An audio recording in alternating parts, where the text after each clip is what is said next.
So, conversations with my future self, 10 years out. Super cool. Here's what I'm noticing. It's no longer the high school vibe of where do you see yourself in 5 years, 10 years? You know, trying to swallow college or, whatever it is. Now it's a focus on myself, personal development. That's something that I really didn't like about high school. I felt like high school was trying to pull me outside of myself rather than show me myself. That's the other thing that I really don't like about the education system. The education system is trying to pull people outside of themselves and, force feed with a fucking tube all of this bullshit that we'll probably never use in life, leaving a very nasty, bitter taste in people's mouths. Yeah, no, I'll pass on that. So now what it is just Chris and what Chris wants. So yeah, I've been having conversations with my future self 10 years out. And it's interesting too because it's kind of been the most fascinating thing about it is that it's been like a back and forth kind of, 10-year out future self. Hey, 33-year-old Chris, this is 43-year-old Chris. Let's talk, right? Let's get a better understanding of what's going on here. What wants to be created. Um or what is wanted to be created. I guess that's the right way of saying it. So, there's going to be a lot of changes. I can tell that. Because 10 years ago, I should say since 10 years ago, a lot of things have changed. Yeah, they have. The anxiety and depression is no longer present. That's a cool thing, right? I'm working through other things. And I just recognize that, I'm the director of this story that is my life. Main character vibes, if you will, right? And that's it. It's really that simple. The nostalgia has actually brought me to these conversations with my future self. I talked about nostalgia a lot in past videos. And nostalgia is actually an influencer in these conversations that I'm having with my future self. And it's not just 10 years out, it's also 20 years out, it's 30 years out as well, right? How about the 53-year-old Chris?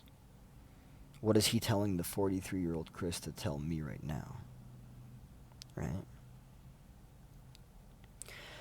I can see comfort and familiarity really getting eliminated from the picture here.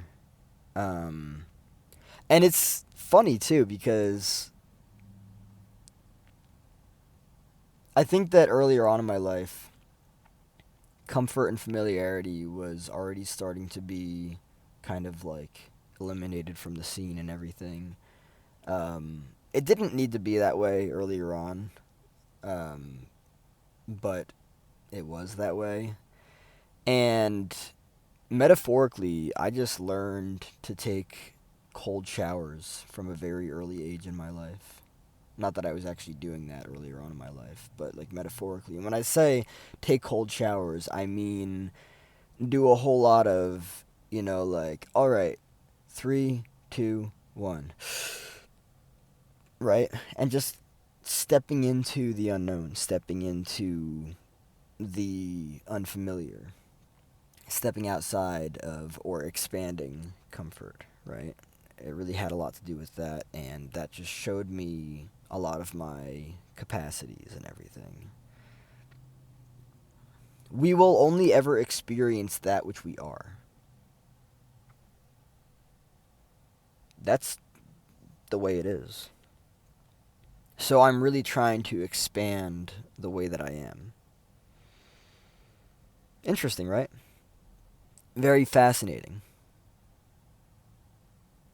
We will only ever experience that which we are. For people that are generating low energy emotions on a consistent daily basis, they are attracting that into their lives. And anybody can oppose that all they want. They can, they can argue against it. It's not a big deal to me. That's just the way that it is. You want to understand why it's that way? Look at like attracts like, right? You will experience what you are. That's just the reality of it.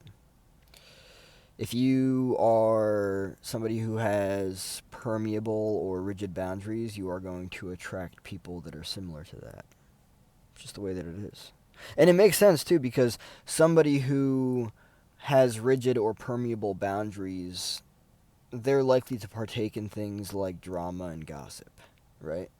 Because that's the way they work. Their boundaries are permeable. So because their boundaries are permeable, they're going to talk about other people. To have healthy boundaries is to not really talk about other people, right? Why would you? Right? So for somebody who has rigid or permeable boundaries, they're going to attract somebody else that has rigid or permeable boundaries. Why?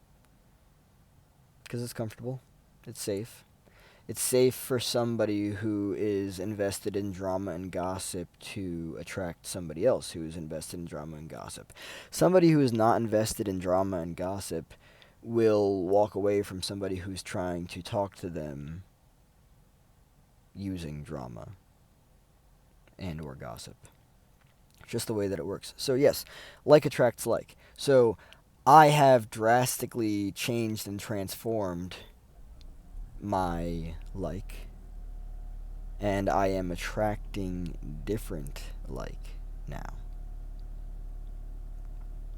So I look back at my 23-year-old self, and my 23-year-old self now looks at my present 33-year-old self now. And it's like, oh, I get it.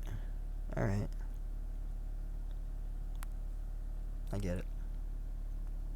And now my 33-year-old self is looking at my future 43-year-old self, and it's like, so where do we go from here?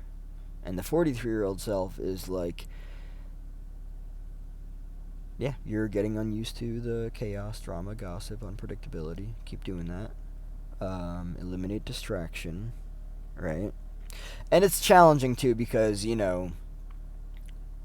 we're humans, right? I'm a human. I am bound to, or I should say, bound by imperfection. Um, Therefore, it's likely that I'm going to continue to find some sort of like comfort and familiarity, right? And I'm not a productivity machine either, But I'm 33 now. I am very aware of myself and I know what it is that I like. So with that, why would I do anything that I don't like? Like, for instance, if a goal of mine is to eliminate distractions, and distractions are, for example, wasting time mindlessly scrolling on social media, it's a compulsive behavior, right? Something that I'm comfortable with, familiar with, and used to. It's possible for me to get rid of that, right? Because then I can then use that time and energy to actually create things that are important to me rather than just being used by what it is that I'm used to, right? It's super fun. It's cool. I'm enjoying it. But yeah, I mean, I look at it and it's like, oh, but it's comfortable and it's familiar and I'm used to it and it would feel weird without it. The more important thing is how it would feel when 10 years down the line I see how much time I actually wasted, how much time and energy I actually wasted when I could have actually just disciplined myself more and put more time and energy into the things that are important to me, right? There's a seriously positive ROI, return on investment, for one of them, but not the other.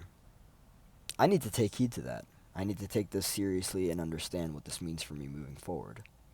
And the more I do that, the better it'll get. This is a conscious journey. I'm excited.